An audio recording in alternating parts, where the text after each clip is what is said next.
नमस्कार, एक बार फिर से स्वागत है आपका इंडिया डेली में। मैं हूं आपके साथ शिवम दत्त मेहता। चलिए अब बात करेंगे जम्मू कश्मीर की।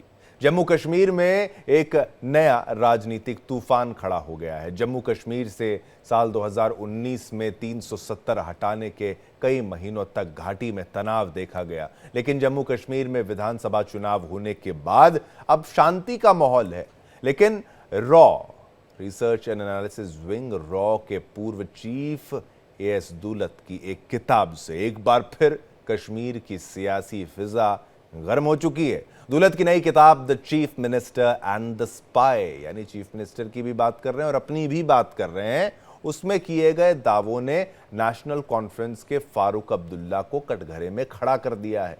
अब पूर्व रॉ चीफ का दावा, पूर्व रॉ चीफ ही नहीं है, ये अब्दुल्ला के अच्छे दोस्त भी माने जाते हैं।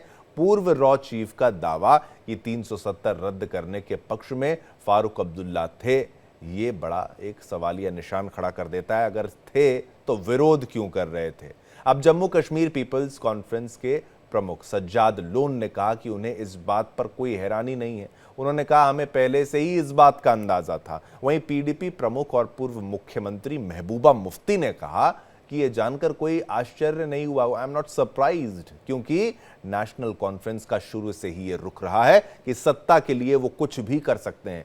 कुल मिलाकर दुलत के दावों ने जम्मू कश्मीर में राजनीतिक दलों के बीच तीखी बहस छेड़ दी है। हालांकि विवाद बढ़ने पर एएस दुलत ने सफाई देते हुए कहा कि उनकी किताब में कहीं भी इस तरीके से नहीं लिखा गया है कि फारूक अब्दुल्ला ने अनुच्छेद 370 को हटाने का समर्थन किया। एक बार आपको हम वो सुनाएंगे भी, लेकिन आप जानिए कि रॉ के पूर्व चीफ एएस दुलत ने क्या कुछ कहा। आइए एक बार आपको सुना देते हैं। Kashmir is controversy, so whatever you say on Kashmir becomes controversy. आप किताब पढ़ लीजिए and then we'll talk. मैं तो कहता हूँ जो भी इस किताब में है वो सही है, कोई झूठ थोड़ी है। No, this book is in praise of Dr. Farooq, nothing else. It's an appreciation of Farooq. और क्या है? कुछ नहीं है। अब किताब आ रही है, विवाद होना था और उनकी तरफ से यह भी कहा जा रहा था कि भाई कश्मीर में सब कुछ कॉन्स्पिरेसी हो जाता है, कोई भी छोटी से बड़ी बात। लेकिन क्या अपने बयान से पलट रहे हैं दुलत? क्या कुछ छुपाना चाहते हैं या महज एक तरीके से ये पब्लिसिटी हो रही है किताब की? किताब तो सबके जबान पर आ चुकी है, मशहूर हो चुकी है, मीडिया अटेंशन इसको मिल चुका है। लेकिन ये भी जानिए मुख्यमंत्री उमर अब्दुल्ला ने क्या कुछ कहा, वो भी सुनाते हैं। महबूबा जी दुलत साहब के हर लिखी हुई चीज को सच तस्लीम करती हैं। तो दुलत साहब ने जो उनके वालिद के बारे में लिखा अपनी पहली किताब में, क्या हम उसको सच माने? और अगर हम उसको सच मानते हैं तो महबूबा जी उस चीज को लोगों में कैसे समझा पाएगी, उसका वो जरा जवाब दें। दुलत साहब की आदत है वो किताब बेचने के लिए सच का साथ नहीं देते। पहली किताब में भी उन्होंने किसी को नहीं बख्शा, इस किताब में भी फारूक साहब को नीचा दिखाने में उन्होंने कोई कसर बाकी नहीं रखी। वो कहते हैं कि जब इस तरह के दोस्त हों तो दुश्मनों की कोई जरूरत नहीं है। चलिए, आखिरकार फारूक साहब को दुलत साहब की असलियत के बारे में पता चल ही गया। अब ऐसे दोस्त हों तो दुश्मनों की जरूरत किसे है? कुछ इस तरीके से ऐसा लगता है कि दिल टूटा है एनसी का। पूर्व रॉ प्रमुख एएस दुलत की किताब के बहाने महबूबा मुफ्ती ने फारूक अब्दुल्ला पर निशाना साधा है। अब महबूबा मुफ्ती ने क्या कुछ कहा है वो भी सुन लीजिए। दुलत साहब नेशनल कॉन्फ्रेंस के बहुत ही करीबी फैमिली मेंबर जैसे हैं, और आज जब दुलत साहब ने अपनी किताब में लिखा कि फारूक साहब चाहते थे उनके साथ 370 को हटाने के लिए मशवरा किया जाए, बल्कि वो यहाँ तक जाते हैं कि मैं असेंबली के जरिए 370 को हटाने के लिए तैयार था, मगर मुझसे मशवरा नहीं किया गया। ये कोई पहली बात नहीं है। ये नेशनल कॉन्फ्रेंस ने इससे पहले 2014 में भी ये रातों को जाके मिलते थे अमित शाह साहब से, उमर साहब कि पीडीपी के साथ सरकार मत बनाओ, हमारे साथ बनाओ, और बिला शर्त व शुरू। तो ये कोई नई बात नहीं है।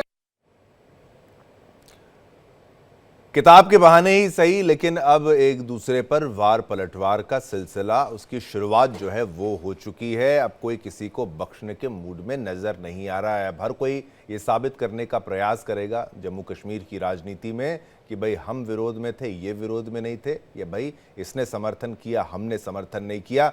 लेकिन ये प्रश्न काफ़ी सारे हैं। एएस दुलत ने एक तरीके से मधुमक्खी के छत्ते को छेड़ दिया है। अब मधुमक्खियां किस तरीके से कहां कहां किसको डंक मारती हैं, उसी की हम राय लेंगे, प्रतिक्रिया लेंगे अपने तमाम मेहमानों से। मैं स्वागत करना चाहूंगा हमारे पैनलिस्ट का। हमारे साथ इस वक्त आपके टेलीविजन स्क्रीन पर अमित रैना जी हैं, कश्मीरी पंडित हैं। शेख, आपका स्वागत है। शेख ओवासे जी हैं, प्रवक्ता जम्मू कश्मीर एनसी का, आपका भी धन्यवाद, शुक्रिया आपका, आपने समय निकाला। संदीप त्रिपाठी हैं हमारे साथ, नेता कांग्रेस के, आपका भी धन्यवाद, आपने समय निकाला। चलिए मुद्दे की शुरुआत कर देते हैं और रिएक्शन यहाँ पर ले लेते हैं। सबसे पहले एनसी का यहाँ पर शेख ओवैसी जी, आपसे मैं पूछना चाहूँगा, अब एक बात ये कि वो ठीक है नेशनलिस्ट का तारीफ करी उन्होंने, तारीफ भी करी है बाकी के स्टेटमेंट्स जो देखा जाए, लेकिन 370 को लेकर जो पहले कह दिया, अब उसका क्या रिएक्शन है? अब आप विरोध कर रहे हैं और उमर अब्दुल्ला कह रहे हैं कि भाई ऐसे दोस्त हों तो फिर दुश्मनों की क्या जरूरत? एक रिएक्शन आपकी तरफ से भी तो बनता है।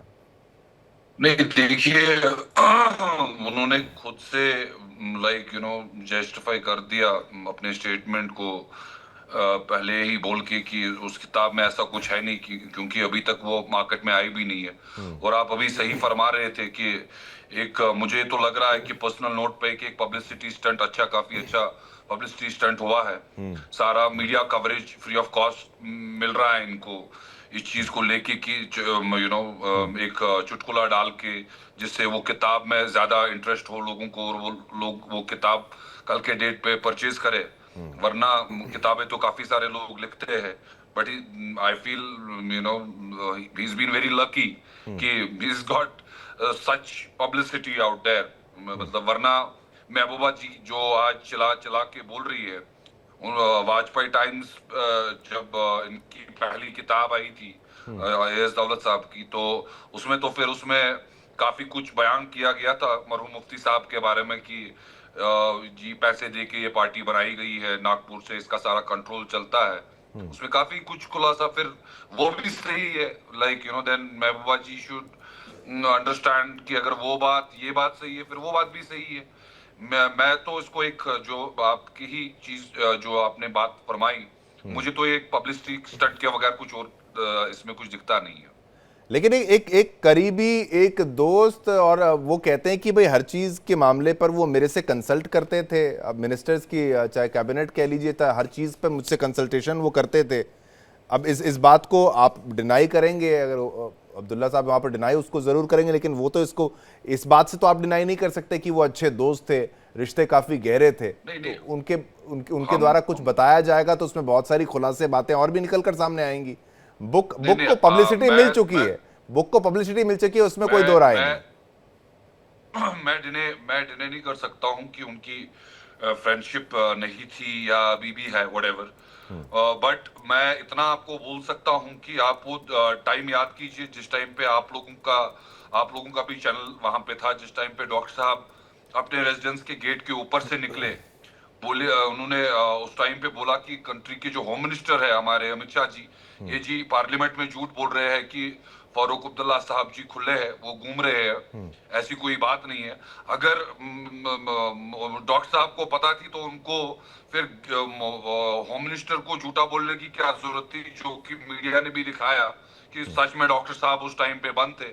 अगर हम सट्टा बट्टा ही था 370 को लेके, या अगर ये कह रहे कि इनको हमें ही जी इनके साथ सरकार बनानी थी, 2014 में ऑन रिकॉर्ड्स है कि डॉक्टर साहब ने पीडीपी को कहा बीजेपी को अंदर आने मत दीजिए, इनके मंशूर में है 370 को खत्म करना, इनकी नीयत अच्छी नहीं है जम्मू कश्मीर के टुवर्ड्स 370 को लेके।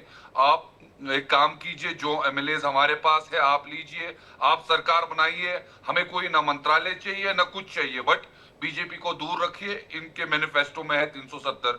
फिर डॉक्टर साहब को क्या जरूरत पड़ी थी उस टाइम पे बोलना यहाँ से महबूबा जी बोल रही है कि 2014 में जी उमर साहब अमित शाह जी से मिलने गए 3 से 4 बार। देखिए ये इनको बेसिकली आपको भी पता है जो पीडीपी की जो अभी क्या मैं कहूँ पॉलिटिक्स जो अभी चल रही है, जो छवि है ग्राउंड पे, वो लोगों के सामने है। मतलब उनको लोगों ने आईना भी दिखाया, 3 सीटें हैं उनके पास कुल, जो उन्होंने जम्मू कश्मीर के साथ प्रॉमिस करके उनके वोटों के साथ गद्दारी की उन्होंने। जब बोला उन्होंने 2014 में कि हमको जी बीजेपी को दूर रखना है और आप हमें वोट डालिए, इनके मंशूर में है कि 370 खत्म करना है, अगर बीजेपी वाले आए तो ये खत्म करेंगे। फिर वही पीडीपी वाले जिन्होंने बीजेपी को वेलकम किया, उनके साथ सरकार बनाई और 370 भी खत्म करा दिया। तो अब महबूबा जी का रोना, यहाँ पे लोग जम्मू कश्मीर में पॉलिटिकली काफी अवेयर है, every household I could tell you. So this is nothing what people are making out कि एस दौलत जी ने जी अब ये कमेंट दे दिया कि जी 370 जी डॉक्टर साहब ने कहा था कि, लेकिन मुद्दा वही आ गया 370 को लेकर भाई। अब वो दौर और फिर उसमें कांग्रेस का विरोध और बाकी पार्टियों के विरोध, आपकी पार्टी का विरोध, हर पार्टी का विरोध। लेकिन अब इस तरीके के खुलासे तो ये समझ में आता है कि भाई बाहर तीर कमान जरूर चल रहे होंगे लेकिन अंदर दिल सभी के मिलते हैं। चलिए इस पर और भी रिएक्शन हम ले लेते हैं। चलिए संदीप त्रिपाठी जी, आप भी एक रिएक्शन दे दीजिए। पहले मैं ऑपोजिशन चाहता हूं कि पहले वो अपनी बात को रखे। एक तो एस दुलत जी की तरफ से जो बात कही गई कि भाई वो नेशनलिस्ट हैं, फारूक अब्दुल्ला को लेकर वो जो बात कही गई, फिर वो कहते हैं कि भाई जो एक रिपोर्ट सब मीडिया में आने लगी कि भाई 370 को लेकर उनका मन ये था कि ये उसके एब्रोगेशन के फेवर में थे कि भाई हटा दिया जाए, लेकिन फिर आते हैं कि भाई नहीं, वो बिल्कुल मैंने वैसा नहीं कहा। लेकिन एक बात उन्होंने ये भी कह दी कि मुझे कॉन्फिडेंस में नहीं लिया गया, अगर मुझे कॉन्फिडेंस में लिया जाना चाहिए था, हमसे मशवरा कर लेते, सलाह कर लेते। तो तर्क क्या निकलता है इस बात का भी? त्रिपाठी साहब, आपका रिएक्शन। भाई पहली बात तो हम लोग कश्मीर में विपक्ष में नहीं, सत्ता में है। तो ये सवाल भारतीय जनता पार्टी के महेश वर्मा से पूछना चाहिए कि फारूक अब्दुल्ला नेशनलिस्ट है, राष्ट्रवादी हैं या नहीं है, क्योंकि ये तो चिल्ला चिल्ला के कहते हैं कि भाई वो तो नेशनलिस्ट है नहीं। तो अब क्या मानते हो आप? अब नेशनलिस्ट मानते हो या नहीं? अगर नहीं मानते हो तो इसका मतलब है कि दौलत जी की बात को वो डिनाई कर रहे हैं, पहली चीज। अब दूसरी चीज सर, शिवम जी, फारूक अब्दुल्ला जी ने क्या क्या कहा है वो मैं अक्षर सा बोल देता हूं ताकि दर्शकों के बीच बात क्लियर हो जानी चाहिए। वो जो भी आपने कहा मंत्रालय के संबंध में, उन्होंने कहा कि वो दावा करते हैं कि मैंने हमेशा उनकी सलाह मानी, जबकि ये सही नहीं है। मैं खुद फैसले लेने वाला व्यक्ति हूं, ना कि किसी का मोहरा। इसमें इतनी गलतियां हैं कि मैं बयान नहीं कर सकता। अफसोस है कि अगर वो मुझे दोस्त कहते हैं तो दोस्त ऐसी बातें लिख नहीं सकता।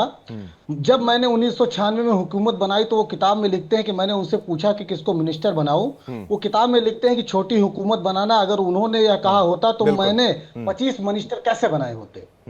जो मेरा कोटा था वो भी बात गलत है। मैं उनसे क्यों पूछूंगा? सरकार तो मुझे चलानी है, पहली चीज। अब आते हैं सर, दूसरी बात उन्होंने 370 के संबंध में कही। 370 के संबंध में उन्होंने स्पष्ट बताया कि जब ये सारी प्रक्रिया चल रही थी तो वो चाहे वो जेल कह लीजिए, चाहे होम अरेस्ट कह लीजिए, तब वहां पे थे। अमित शाह जी ने सदन में झूठ बोला था, जो कि पूरे मीडिया ने दिखाया, तो वो भी बात उनकी गलत है।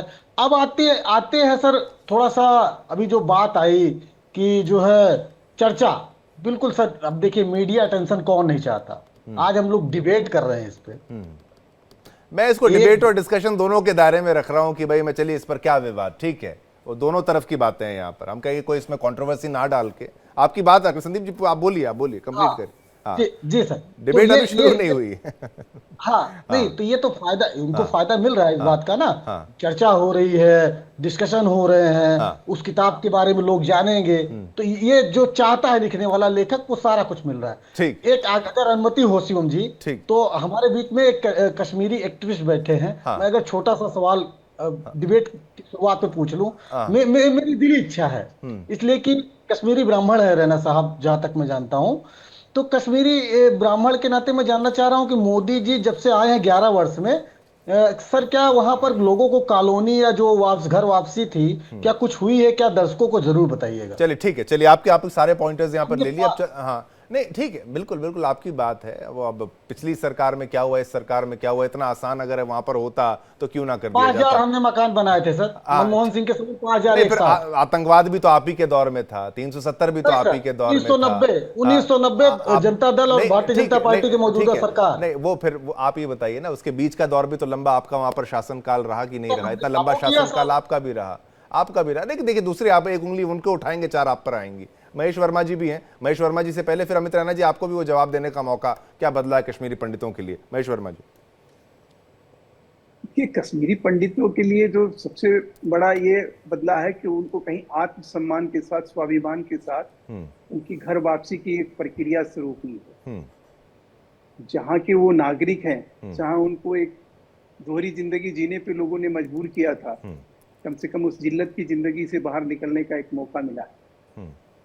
और आज जो दुल्ला साहब को लेकर जिस तरह की बात कही जा रही है, मुझे तो आश्चर्य होता है कि भाई फारूक अब्दुल्ला साहब के इतना सार्वजनिक जीवन का इतना बड़ा समय है, अब वो ये कह रहे हैं कि दुल्ला साहब झूठ बोल रहे हैं। इससे बड़ा झूठ कुछ नहीं हो सकता है जो उनके ऊपर आरोप जड़ रहे हैं। क्योंकि ऐसा कभी नहीं हुआ होगा कि दुल्ला साहब के संपर्क में वो नहीं होंगे या वो उनके संपर्क में नहीं होंगे। हाँ।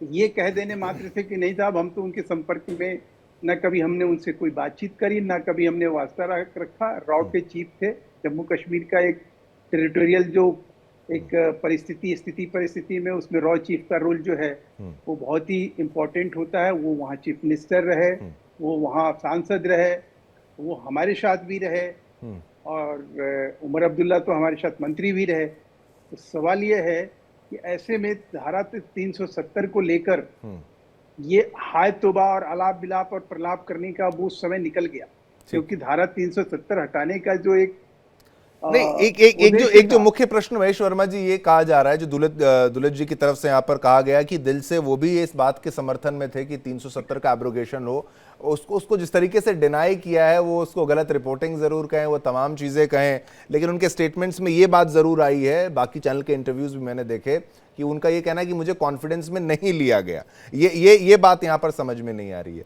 देखिए मैं फिर कह रहा हूँ, धारा 370 को लेकर जिस प्रकार की पूरे देश में एक वातावरण तैयार किया गया और जिस प्रकार से भारतीय जनता पार्टी मोदी सरकार को कटघरे में सुप्रीम कोर्ट में लेके और तमाम जगह खड़ा करने की कोशिश की गई, इवन की धारा 370 को लेकर देश के मुसलमानों को कहीं भड़काने की कोशिश की गई। लेकिन इन सब चीजों से भी जब इनका पेट नहीं भरा तो ये आपस में अब लड़ने लगे हैं। ये जो है अब हमें सर्टिफिकेट देने लगे हैं। ये पहले तय कर लें कि हमें सर्टिफिकेट कौन देगा, ये नेशनल कॉन्फ्रेंस देगी या पीडीपी देगी। आज की डेट में भाजपा का तो महत्व समझ में आ रहा है ना, कि आज की डेट में भाजपा जो है इन दोनों के लिए कितना इंपॉर्टेंट हो चुकी है। कांग्रेस को तो ये कुछ कह ही नहीं रहे, ना कांग्रेस को कुछ समझ रहे हैं, ना कांग्रेस की जरूरत है। मान न मान हम तेरे मेहमान वाली कहानी जो है कांग्रेस प्रवक्ता यहाँ कह रहे हैं कि भाई फारूक अब्दुल्ला साहब तो एकदम दूध के धुले हुए हैं, वो तो कभी ऐसा कर ही नहीं सकते हैं। अरे साहब आपकी सर्टिफिकेट की जरूरत ही नहीं है उनको जिस चीज की जरूरत थी वो उस चीज को कहीं ना कहीं आज के डेट में वो आज सत्ता में आसीन हो गए। और उनको सत्ता में बने रहने के लिए और आपसे बिना पूछे, उनके बेटे ने तो जब मुख्यमंत्री बने तो उन्होंने कह दिया कि अगर 2 दिन 24 घंटे के अंदर समर्थन पत्र नहीं आता है तो सरकार हम बनाएंगे, क्योंकि आपकी जरूरत थी नहीं। लेकिन अब सवाल उठता है कि आप लोग जिस प्रकार से प्रश्रय ले रहे हैं इस किताब के जरिए कि भाई इसके जरिए भी एक राजनीति की जाए। अरे भाई आप कम से कम कश्मीर के हित के बारे में सोचिए, कश्मीरियों के बारे में सोचिए, कश्मीर में जो विकास हो रहा है उसके बारे में सोचिए, उसमें कुछ अपना सहयोग दीजिए, सुझाव दीजिए। कहीं जमीन पे उतरती हुई विकास को कहीं नतमस्तक होकर चूमिए, तब जाके कहीं वहां रेल दिखाई दे रहा है, बैंक दिखाई दे रहा है, मॉल दिखाई दे रहा है, लोगों में खुशहाली है। उस खुशहाली पे नजर मत लगाइए कम से कम। अब आप अपनी राजनीति, अगर आपकी राजनीति, अच्छा ये कुछ परिवार है वहां पे, आपको एक मजेदार और बात बताऊं नेता साहब की, ये जो है ना 4-5 परिवार पूरे हाईजैक करके रखा हुआ है जम्मू कश्मीर में। कोई लीडर भी इनका जो है ना उस जगह पे नहीं पहुंच सकता है, ये इनके परिवार के लोग ही पहुंचेंगे। अब जो प्रवक्ता साहब हैं हमारे, आप देखिए बीजेपी में हम ही लोग हैं, हम आज कहीं और हैं, कल कहीं और होंगे, लेकिन इनके यहाँ वो ऊंचाई नहीं मिल सकती है क्योंकि वो एक परिवार के लिए बना हुआ है। तो एक सिस्टम जो है यहाँ पर, जो कि जम्मू कश्मीर को एक तबाही के रास्ते पे जो ले जा रहा था, दुल्लत साहब ने उस पर बहुत सारी चीजों को उजागर किया। सिर्फ इतना ही तक वो सीमित नहीं रहे, उन्होंने इतना भी बताया कि आखिर में जम्मू कश्मीर में जो है धारा 370 बरकरार रखने के पीछे जो है मोटे मोटे वो बजट होते थे, जिसके पैसे लिए जाते थे कि भाई आपको जो है हमें आतंकवादियों को कहीं बैलेंस करना है, हमें कहीं अपने आप को ठीक करना है। और इतना होता था कि भाई जो उनके आपको राष्ट्रवादी मानते हैं कि नहीं, इतना बता दीजिए बस ना भाई महेश भाई, इतना बता दीजिए कि आप अब दौलत जी तो मानते हैं, आप जो है मानते हैं फारूक साहब को राष्ट्रवादी? मैं फारूक साहब को कोई सर्टिफिकेट देने का काम नहीं करूंगा। मैं बहुत आप लोग देते पैसा हो ना? और अदना आदमी, मैं तो राष्ट्रवादी उसको मानता हूँ जो धारा 370 के साथ खड़ा है। हम तो राष्ट्रवादी उसको मानते हैं जो धारा 370 का मुखालफत करे, उसको हम राष्ट्रवादी नहीं मान ठीक सकते है। ना। अब एक बार फिर से उसी मुद्दे पर आ जाता है। मेन मुद्दा तो संदीप त्रिपाठी जी 370 हटाने का था, 370 का था। ये अब आपकी पार्टी का स्टांस कुछ तो चेंज हुआ होगा उसको लेकर। अब 370 की एब्रोगेशन से अब आप तो कुछ बदलाव देख रहे हैं, कुछ अच्छा ही हुआ है कश्मीर का, या फिर अभी भी वही यादें पुरानी ताजा हैं कि अभी भी आप विरोध करेंगे, या आप जब सत्ता में आएंगे 370 को हटा दिया जाएगा, या अभी भी वो तैयारी है? नहीं शिवम भाई, पहली चीज 370 आज भी संविधान का हिस्सा है, पहली चीज ये बात आप स्वीकार करिए। अन्यथा अभी आप चले जाइए, गूगल कर लीजिए, कहीं पर आप संविधान मंगा लीजिए, उसमें 370 आपको मिल जाएगी। टेम्पररी था सर, टेम्पररी था। क्या बात कर रहे हैं अज्ञानी की तरह साहब? टेम्पररी था। आप बोलिए सर, बोलिए सर। शिवम भाई, अगर संविधान का हिस्सा अगर आज 370 नहीं होगा तो मैं चैलेंज के साथ कह रहा हूं कि मैं राजनीति छोड़ दूंगा। अमित शाह का आप राजनीति देखिए मैं आपको बता दूं, आप राजनीति छोड़ दीजिए फिर संदीप जी। वो टेम्पररी था, वो आर्टिकल 370 का जो प्रोविजन थे उसके, वो टेम्पररी थे, वो ट्रांजिशनल और स्पेशल प्रोविजन के लिए थे। एक्सेशन हुआ ना कश्मीर का, संदीप त्रिपाठी जी, एक्सेशन हुआ ना। आप 335 ए तो था ही नहीं संविधान का हिस्सा। ये जब हटाया गया तो हटाने का रीजन यही था कि राष्ट्रपति के पास ये अधिकार था कि धारा 370 को इमीडिएट, बिना किसी लाग लपेट के, बिना किसी पार्लियामेंट के उसके जो है उसको तुरंत हटाया जाए।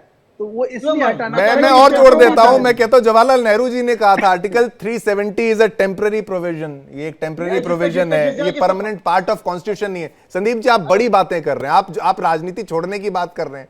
370 परमानेंट नहीं था, परमानेंट नहीं था। आप बोलने दीजिएगा साहब, आप बोलिए, लेकिन आप एक तरीके से आप देखिए गलत चला जाएगा ना आपके विरोध। आप राजनीति छोड़ देंगे गलती से? नहीं, ठीक है, बिल्कुल छोड़ दूंगा। अमित शाह जी ने सदन में कहा कि धारा 370 के सभी खंड समाप्त किए जाते हैं सिवाय खंड 1 के। इतना तो मैं गंवार व्यक्ति नहीं हूं कि अगर खंड 1 है तो 370 है ना।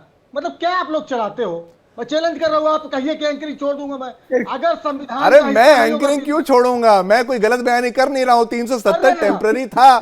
आप आर्टिकल, एक टेम्पररी प्रोविजन था साहब। आप क्यों आज आप अपनी आप नेता बनना छोड़ देंगे क्या? मैं आपको 10 बार ये बोल रहा हूं, वो परमानेंट कहां से हो जाएगा, वो कैसे हो जाएगा? ये आपने मेंटेन किया, कांग्रेस ने मेंटेन किया 370 को। टेम्पररी प्रोविजन था वो ट्रांजिशन ऑफ पावर को सपोर्ट करने के लिए था। एक देश में 2 झंडे, 2 संविधान, 2 कानून कैसे हो सकता है संदीप जी? आप बताइए। अब क्या सर, आप मतलब अगर स्वस्थ डिबेट करनी है, स्वस्थ तो आप तो राजनीति छोड़ रहे थे स्वस्थ डिबेट में। तो पूरी बात तो आने दीजिए ना। हमने अमित शाह का बयान भी आप पर आएंगे, आप सब आप पर ही आएंगे। कश्मीरी पंडित जी सदन में बयान चला दीजिए। हाँ नहीं ठीक है, सदन का बयान तो जवाहरलाल नेहरू कह रहे हैं टेम्पररी। संदीप चल ठीक है, संदीप जी आपकी बात को रखा। एक कश्मीरी पंडित का आपका जो सवाल था उनसे भी ले लें। अमित रैना जी, एक उनके जवाब के बाद संदीप जी आपको बराबर मौका दूंगा, 1 घंटे की। जहां तक मुझे बताया गया था ये डिबेट एस दुल्लत की किताब को लेकर। अब इसमें काफी कुछ, और मैं उम्मीद कर रहा था कि जैसे आपने सबसे ओपनिंग स्टेटमेंट लिया था तो मुझसे भी बिल्कुल सर, बिल्कुल अगर आप पहले डिबेट में लगे।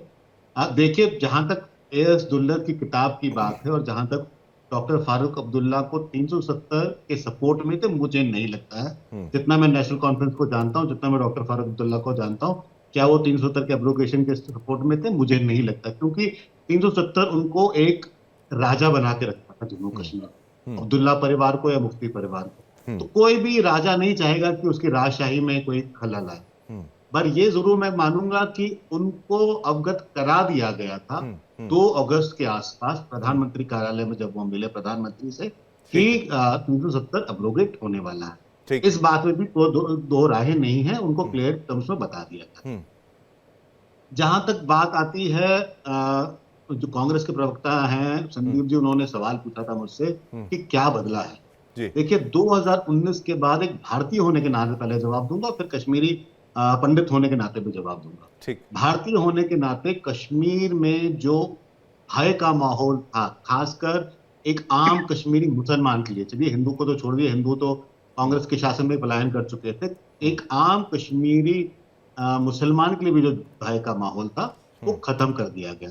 जो सेपरेटिस्ट नेटवर्क था, जो डिक्टेशन सेपरेटिस्ट की चलती थी, जो बंद कॉल होते थे, स्कूल बंद होते थे, पत्थरबाजी होती थी, रॉयल आर्सन होता था, वो बिल्कुल खत्म हो गया। आज आप कश्मीर में बेझिझक रात के 3 बजे भी घूम सकते हैं और आपको कोई डर नहीं होगा। जहां तक बात आती है कश्मीरी पंडित, और आज हिंदुस्तान की रिट पूरी 100% जो कश्मीर में चलती है। जहां तक बात आती है कश्मीरी पंडित की, अभी भी मुझे लगता है कि एक कश्मीरी पंडित होने के नाते जो उम्मीद सरकार से थी वो 100% फुलफिल नहीं हुई है। जहां तक बात है न्याय प्रक्रिया की, वो अभी तक न्याय प्रक्रिया को लेकर सरकार का काम ज्यादा नहीं देखा है मैंने। जहां तक बात होती है विस्थापन को रिवर्स करने की, कश्मीरी पंडितों को वापस बसाने की, उसमें भी अभी तक मुझे कोई क्लियर कम्युनिटी को कोई क्लियर ब्लूप्रिंट नहीं दिखा।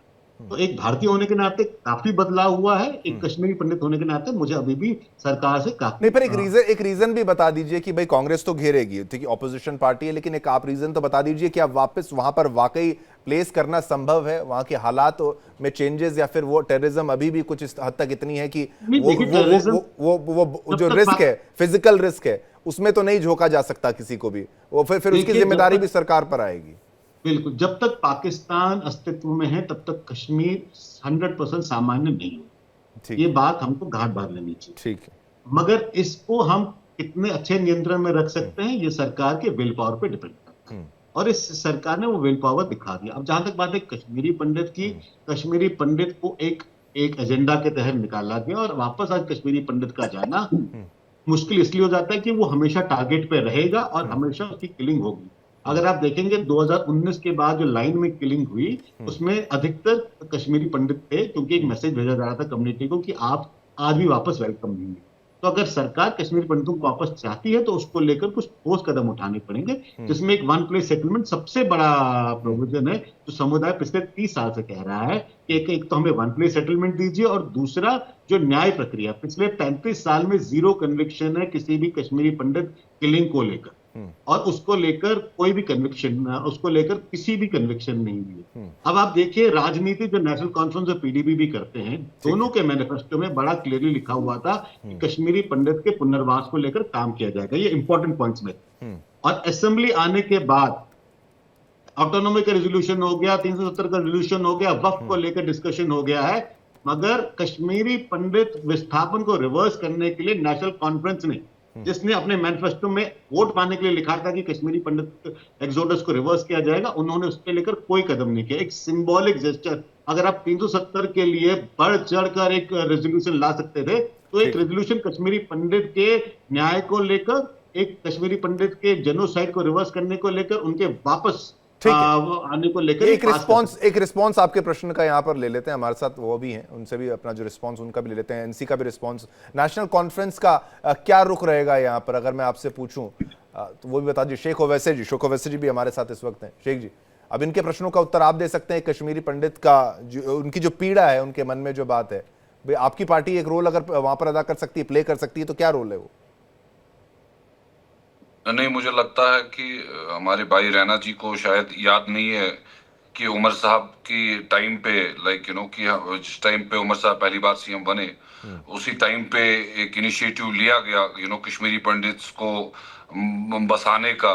बट जिन चीज का ये दावा कर रहे हैं कि आज सब कुछ कुशल मंगल है जम्मू कश्मीर के अंदर है, वो जम्मू कश्मीर की आवाम भी जानती है कि कि डरा के धमका के कब तक तुम ये आवाजें बंद रखोगे। जिस चीज की आप जिक्र कर रहे थे टेम्परेरी, वो अगर आप उसमें जाएंगे फिर आपको वो प्रॉमिस लाल चौक में जो जवाहरलाल नेहरू जी ने जम्मू कश्मीर के अवाम के साथ किया था, वो टेम्परेरी 370 किस लिए गया था, फिर आपको हिस्ट्री में जाने की बहुत जरूरी है कि आपको हिस्ट्री पढ़नी चाहिए कि क्या प्रॉमिस किया था, किसके लिए किया गया था। मैं 370 का, मैं 370 का पेशनर रहा हूं। मत कीजिए, आपने बयान दे दिया, उमर साहब ने प्लान किया था। पहले बता दीजिए क्या प्लान किया था। देश के लोगों को गुमराह मत कीजिए। 370 के नाम पे आप 370 पे आप 370 को लेकर प्रधानमंत्री जवाहरलाल नेहरू ने एक कमिटमेंट करा, तो क्यों आया था वो? इलीगल मींस में आप लोगों ने 370 को यहाँ पे खत्म किया ना। आपने यहाँ के जो असेंबली से कोई अप्रूवल लिया न कुछ, सुप्रीम कोर्ट में, और कहा था कि आप लोगों ने बंद कर दिया। हल्फनामा दायर करो और कहो कि मैं हिंदुस्तानी हूँ। मैं वो कर्फ्यू लगाए, जो देश का झंडा हाथ में रखते थे, आप लोगों ने उनको भी जेल में डाल दिया। वो देश भर के लोगों के सामने है।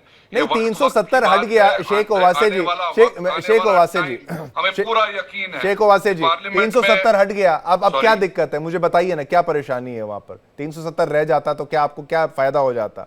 एक आपको अलग रहने से क्या बहुत अच्छा लगने वाला था? कोई एकदम ये कोई देखिए, आप यूर अ गुड एंकर, आप देश को गुमराह मत कीजिए कि मैंने कोई कैसे अलग गुमराह कोई किया? मुझे एक पॉइंट बता दीजिए। जम्मू कश्मीर के लिए एक स्पेशल स्टेटस था। हाँ, जिस तरह टेम्पररी था ना सर, टेम्पररी था ना, टेम्पररी। आपके 4 स्टेट्स में वहां जरा खत्म कीजिए वो स्पेशल स्टेटस जो आप लोगों ने उनको दिया है, वहां पे जरा खत्म कीजिए। किस तरीके के? आप ये किस तरीके के? आप क्लैरिटी के साथ, शेख ओवैसी जी, आप क्लैरिटी के साथ बोलिए। हम भारतीय थे, आप 370 खत्म होने के बाद हम पूरे भारतीय हो गए। आप देश को नहीं, अब एक बात बताइए ना, आपको 370 अभी भी चाहिए 370 हट गया। एक जमहूरियत है, डेमोक्रेसी है, कनेक्टेड रहना चाहते हैं कि नहीं चाहते? फिर आप अपने बिग प्लान्स बता दीजिए। 370 अगर मौजूद रहता तो क्या अच्छा रहता? वो आपको फायदा होता उससे? मुझे बताइए ना, फायदे आप गिना दीजिए 4 में, मैं कहूंगा ठीक है, चलिए आपकी बात भी मान लेता हूं। चलिए आप बताइए। मैं कह रहा हूं कि आपने लोगों के सेंटिमेंट्स को हर्ट किया है। कैसे? वो लोगों के सेंटिमेंट्स हैं या फिर स्पेशल प्रोविजन? जो टेम्पररी है वो तो हटेगा। एक्सेशन हुआ, आए, मजहब के आधार पर अलग आपको छोड़ दिया जाए, वो नहीं हो सकता। मैं आपको ग्राउंड रियलिटी बता रहा हूं। हाँ, नहीं ठीक है, फैक्ट्स एंड फिगर्स के साथ, ग्राउंड रियलिटी टेररिज्म भी थी, ग्राउंड रियलिटी वहां का आतंकवाद भी था। अगर 370 को लेना था, उसका भी एक प्रोसेस था कि it should have come via assembly, जो जहां पे जम्मू कश्मीर की असेंबली। ठीक है, संदीप त्रिपाठी भी कुछ कहना चाहते हैं। फिर रैना साहब आप पर आऊंगा, एक त्रिपाठी जी का भी रिएक्शन ले लेते हैं, फिर महेश वर्मा जी भी हैं। संदीप त्रिपाठी, पहले आप भी बोल लीजिए। आपने देश की डेमोक्रेसी पे दबा डाल दिया।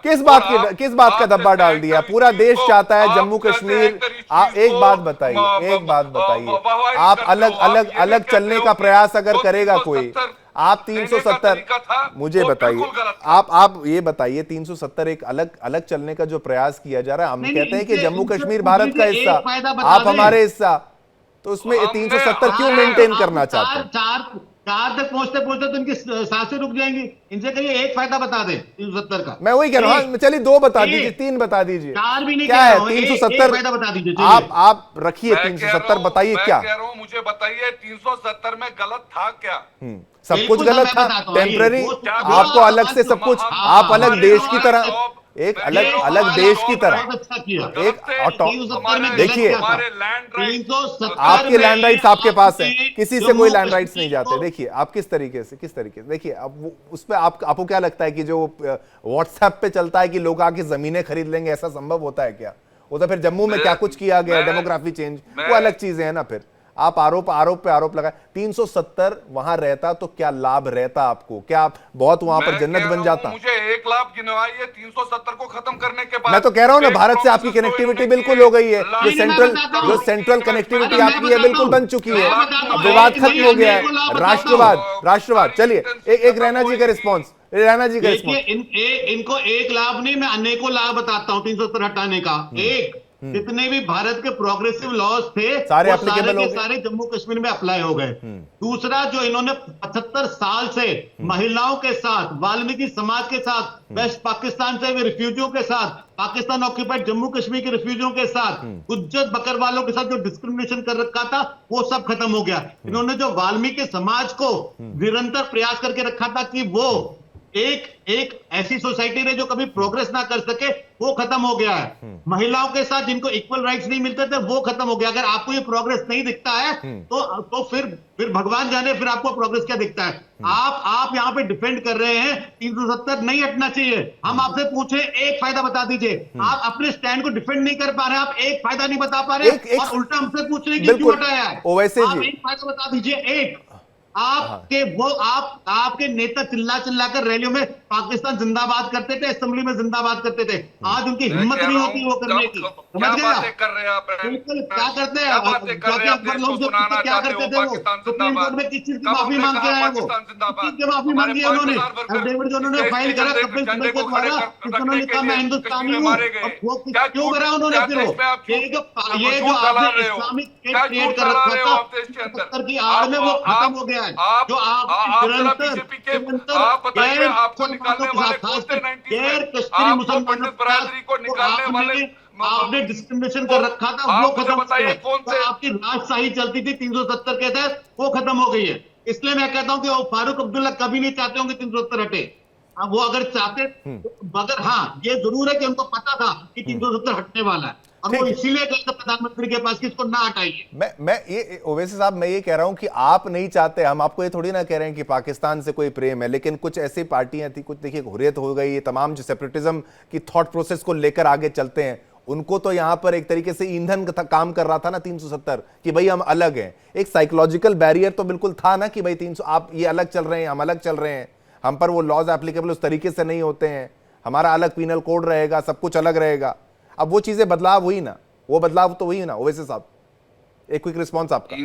370 को जो हमारे देश के प्रधानमंत्री है उन्होंने जो प्रॉमिसेस किए थे कि लाखों जॉब आएंगे, लाखों इन्वेस्टमेंट्स आएंगे। आप मुझे बात करने दीजिए। पहले 5 लाख लोग बेघर हो गए 370 के चक्कर में। एक फायदा बताइए 370 का। 5 लाख लोग बेघर, जम्मू कश्मीर नेशनल कॉन्फ्रेंस, एक फायदा नहीं बता पा रहे। एक बार आराम से रैना साहब, ओवैसी जी उनकी बात गलत भी तो नहीं है। ओवैसी जी गुस्से में क्या फायदा? ये अरे ओवैसी जी वो कह रहे, उनका क्या मेरा भी प्रश्न था, उनका क्या मेरा भी प्रश्न था। मैं दोनों को कह रहा हूँ, एक एक करके। ओवैसी जी रिलैक्स करिए।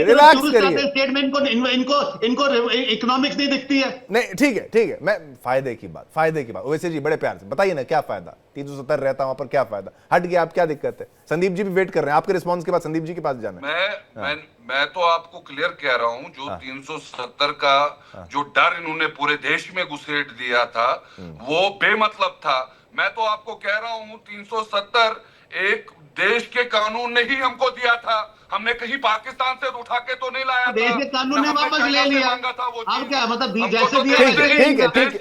जो अभी हमारे कांग्रेस के जो मित्र कह रहे थे 370 अभी भी आईन में पड़ा है, 370 खत्म आप कर ही नहीं सकते हो क्योंकि वो देश वो तो हमारे आईन में है, वो कहां से खत्म होएगा?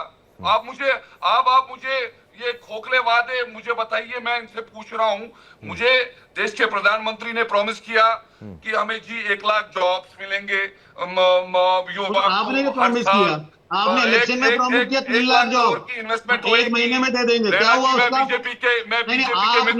आपने मैनिफेस्टो में प्रॉमिस किया 3 लाख जॉब हम 1 महीने में दे देंगे। 3 लाख छोड़े 3,000 बता दीजिए। वो बताइए तो आप 3 लाख छोड़े 3,000 बता दीजिए। आपके मैनिफेस्टो में था 3 लाख जॉब 1 महीने में, आप 3,000 बता दीजिए। 6 महीने एक हो गए, महीने 3000 में बता दीजिए। हमने कब कहा? एक महीने ठीक है, में चलिए आप दोनों की बातें यहाँ पर रखी। संदीप त्रिपाठी फिर महेश वर्मा। संदीप जी आप बोलना चालू करिए, 2 मिनट के लिए, बाकी बात खत्म। हाँ संदीप ठीक है, हाँ बोलिए।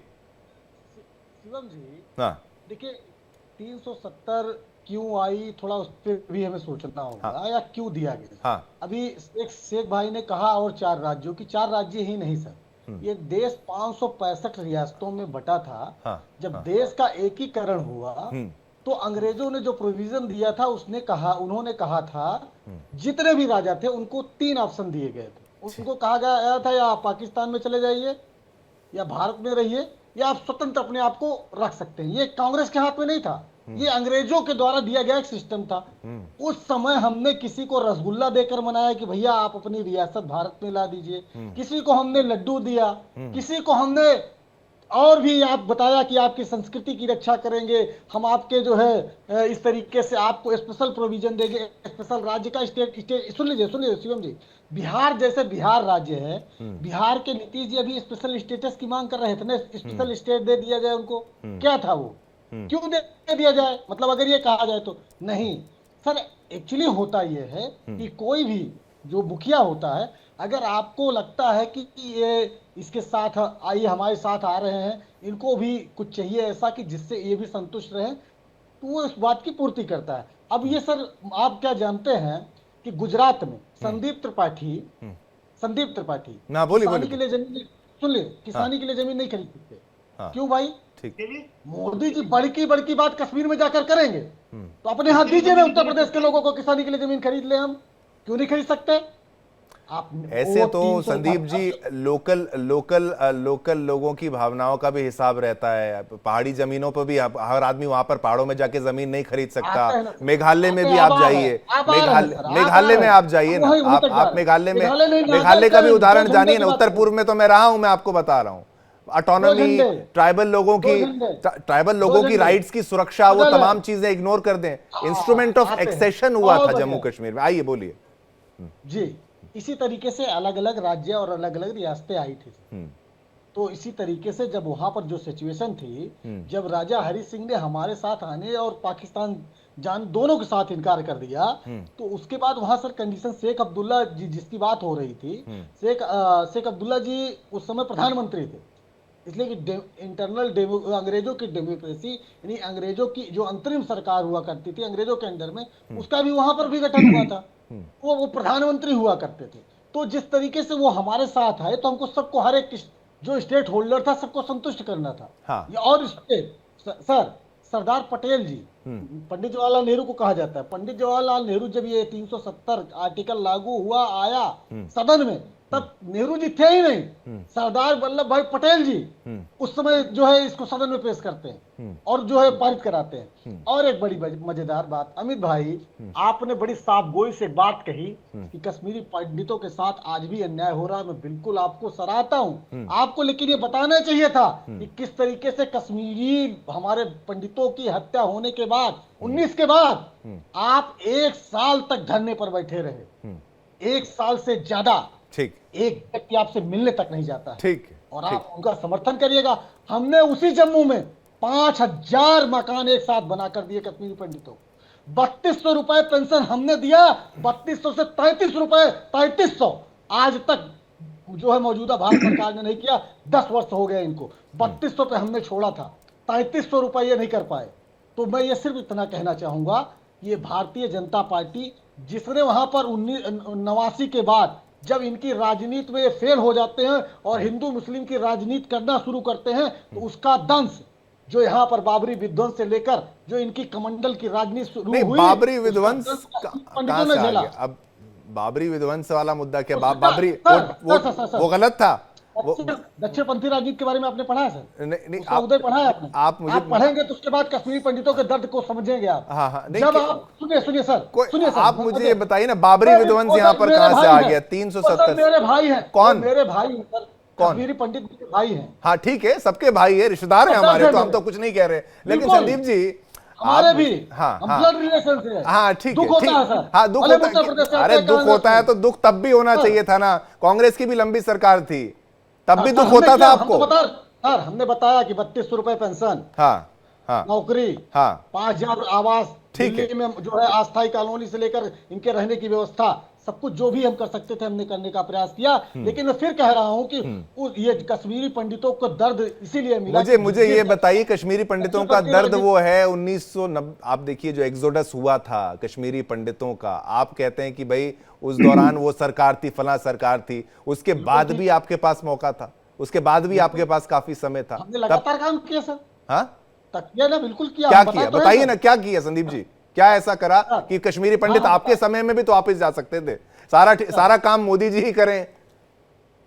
बता रहे सर, जैसा कि हमने बताया कि जम्मू में 5000 आवास की कॉलोनी एक साथ बनाकर दी।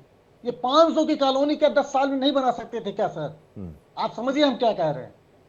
ठीक है, 5000 हमने बनाया, 500 10 साल में भारतीय जनता पार्टी क्यों नहीं बना? चलिए महेश वर्मा, अब आपका रिस्पांस का टाइम, आप काफी लंबे समय से वेट कर रहे थे, लेकिन मैं सभी को मौका दे रहा था कि हर कोई अपनी बात रखे। रैना साहब ने भी रखी। महेश वर्मा जी, वो तमाम आरोप और कहते हैं कि भाई सरकार आपकी थी, लेकिन मैं एक बात यहां पर क्लियर कर दूं, जगमोहन जी वहां जो गवर्नर थे वो कांग्रेस के टाइम पर भी गवर्नर थे, तो इसमें ये दो उसके बाद क्या हुआ जगमोहन की पूरी हिस्ट्री बता दूं? ठीक है, हाँ पूरी हिस्ट्री वही कह रहा हूँ, वो ब्लेम, वो जो मैं वही कह रहा हूँ, एक उंगली इधर तो 4 इधर, वो कांग्रेस के टाइम पे भी थे, तो कनेक्शन सभी से है। इसीलिए मैं कहता हूं ना, ये इंडिविजुअल मैटर नहीं है, पार्टी का मैटर नहीं है, बड़ा मैटर है। चलिए महेश वर्मा जी, आपका रिस्पॉन्स, ये तमाम आरोप जो आप पर लगाए जाते हैं मैनेजमेंट को लेकर, 370 का मुद्दा है, ओवैसी जी भी हैं, थोड़ा सा गुस्से में आ गए थे ओवैसी जी।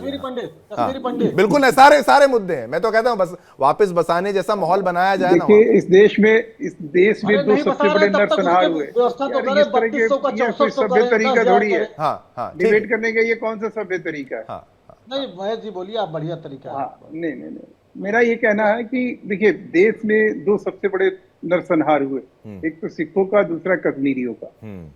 कश्मीरियों के नरसंहार को लेकर अगर कहीं बात कही जाए तो सबसे बड़ी शहादत हमने दी, सबसे ज्यादा हमारे कार्यकर्ता नेता वहां मरे, और हम कहीं ना कहीं जद्दोजहद हमारे हिस्से में ये नहीं है कि जो सिखों का कत्लेआम किए उनको आपने सांसद और मंत्री बनाया, और आज वो कहीं जेल में है और उनको कैद हुई। दूसरी तरफ कश्मीरियों का जो नरसंहार किए, जो आतंकवादी थे, उनको आप प्रधानमंत्री आवास में बिठा के बिरयानी खिलाते थे। याद करिए, यासीन मलिक सहित तमाम ऐसे लोग जो है वो सारी सुख सुविधा, या वो जिलानी साहब हो, या वो यासीन मलिक हो, या तमाम ऐसे आतंकवादी जो थे, जो नफरती लोग थे, जो हिंदुस्तान को कहीं कश्मीर से अलग देखना चाहते थे, उन तमाम लोगों को जो है ना सरपरस्ती आप देते रहे।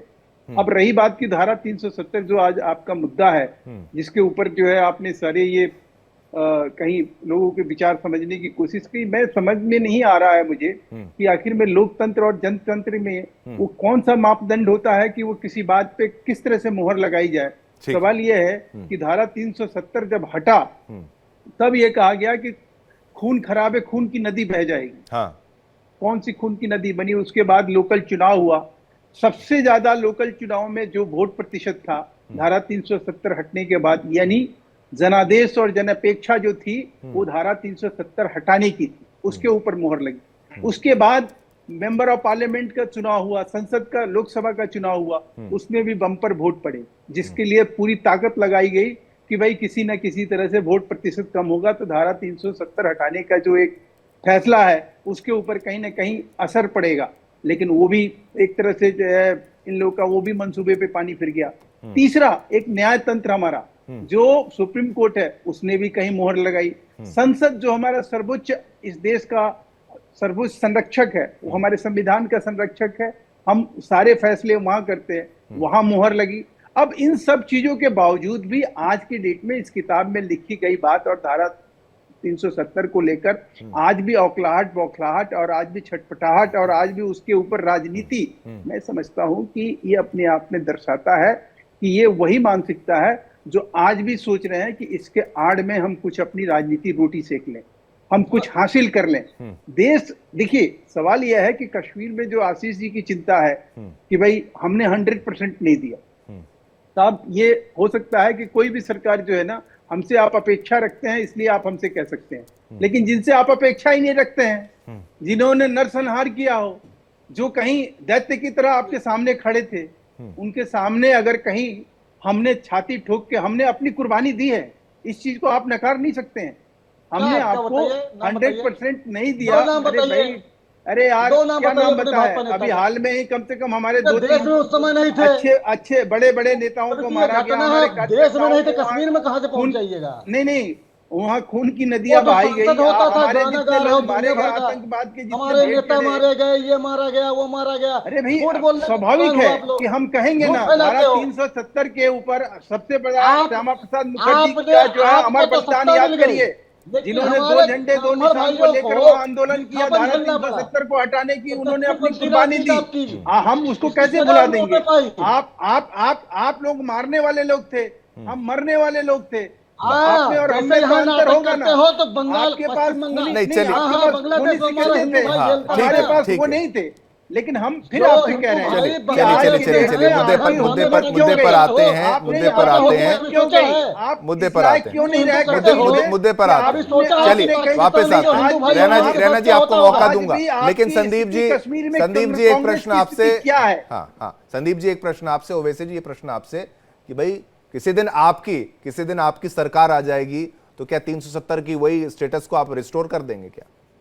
देखिए सर, हाँ। फिर यही मैं पहले राउंड में जब मैंने बोलना शुरू किया था तो मैं यही कहना चाहता कि धारा 370 में उसके पहले भी बहुत सारे संशोधन हुए हैं, लेकिन जो संशोधन का तरीका था उस पे विरोध हमारा। अरे नहीं यार कैसी बात ये कर रहे हैं? देखिए सर, धारा 370 में कब संशोधन हुआ है? बताओ आप। किस संशोधन हुए हैं? कुछ जानते हो? आता पता नहीं है? चले हम नेता बन के बैठे डिबेट करने, कुछ आता पता है? नहीं बताओ, आप अपनी बात को पूरा करें और तथ्य बताओ ना यार, पता तुमको 70 में क्या संशोधन हुआ है? बताओ, डेट बताओ, कोई टाइम बताओ, कोई समय बताओ। शिवम भाई इनको शांत कराइए। नहीं ठीक है, आप भी उनके पीछे बोले थे, उन्होंने जवाब दिया। आप अपनी बात कंप्लीट करिए संदीप जी, बोलिए चलिए अपनी बात नहीं, कंप्लीट उनसे करिए। पूछिए ना, एक के बाद एक झूठ बोले जा रहे हैं बिना मतलब को। आपको ही अगर मैं आपसे छोटा सा सवाल पूछना चाहता हूं कि अगर उत्तर प्रदेश की विधानसभा की शक्ति, उत्तर प्रदेश के विधानसभा की पावर एक व्यक्ति राज्यपाल में निहित कर दी जाए एक संशोधन के माध्यम से, तो क्या उत्तर प्रदेश की जनता के हित में होगा वो, या अहित में होगा, या किसी और अन्य राज्य में जो हिंदू बाहुल्य राज्य हो वहां पर ये अगर इम्प्लीमेंट होगा तो क्या वहां की जनता इस बात को स्वीकार करेगी? वहां पर विधानसभा की शक्ति, जो बिल आता है 370 संशोधन का जो आता है विधेयक, तो उसके पहले एक संशोधन होता है। उसके पहले यह संशोधन होता है कि विधानसभा की सारी शक्ति जम्मू कश्मीर की वो जो है राज्यपाल, उपराज्यपाल में निहित की जाती है। जरा ये बताइए, राज्यपाल में निहित की जाती है, अगर यही काम उत्तर प्रदेश में हो जाए तो क्या जनतंत्र रह गया? जनतंत्र तो नहीं रह गया। हम इस बात का विरोध करते थे। ठीक, चलिए और सर और एक बात, हाँ जल्दी से नहीं, मैं अभी भी कह रहा हूँ 370 टेम्पररी प्रोविजन था, लेकिन उस बात को फिर भी आप जिस तरीके से आप क्लैरिटी नहीं देना चाहते हैं। हाँ, नहीं, मैं क्लैरिटी दे रहा हूँ। फिर मैं कह रहा हूँ कि जो मैंने कहा, ने कहा आज भी आप संविधान में जाएंगे तो 370 बिल्कुल मिलेगा आपको, बिल्कुल उसके खत्म कर दिया। मैं वही बता दूं कि भाई पार्ट देखिए वो उसमें लिखा है temporary, transitional and special provisions were by notwithstanding anything in this constitution, इस तरीके से लिखा हुआ है सारी चीजें। अमित रैना, चलिए आइए। शिवम जी, 370 प्रावधान आज भी संविधान का है, उसकी एप्लीकेबिलिटी जम्मू एंड कश्मीर पे निरस्त कर दी गई। That is the actual law. ठीक है, और आपकी बात बिल्कुल सही है, वो टेम्पररी और ट्रांजिशनरी प्रोविजन था, और क्योंकि वो टेम्पररी और ट्रांजिशनरी प्रोविजन था, इसलिए उसकी एप्लीकेबिलिटी एक प्रेसिडेंशियल ऑर्डर से समाप्त हो जाती है। बिल्कुल। और प्रेसिडेंशियल ऑर्डर का कंफर्मेशन पार्लियामेंट के दोनों सदनों ने दिया, और उसके बाद उसको निरस्त करने का जो ऑर्डर है उसको सुप्रीम कोर्ट ने वैध किया। अब बात करते हैं इतिहास। बिल्कुल 1 मिनट है, बिल्कुल 30 सेकंड्स। अमित रैना साहब खत्म होने वाला, आप बोलिए अपनी कंक्लूडिंग स्टेटमेंट्स फटाफट। हाँ, 370 को जो जस्टिफाई करे कभी मेरे मित्र कांग्रेस के, वो शायद भूल जाते हैं कि 565 प्रिंसली स्टेट्स ने जब इंडिया में एक्सेशन किया तो उनके साथ एक प्राइवेट पर्स का कमिटमेंट हुआ था। प्राइवेट पर्स, हाँ ठीक, इंदिरा गांधी ने।